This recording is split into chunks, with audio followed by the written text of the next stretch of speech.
BMF.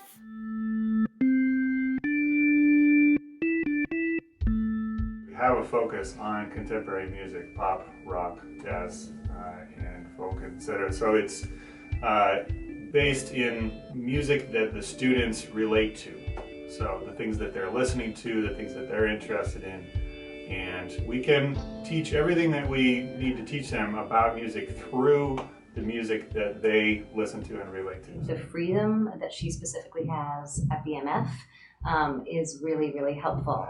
She can take risks and make, fun choices and feel completely free.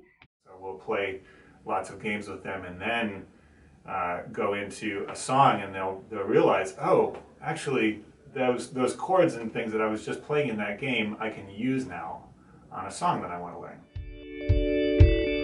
Walking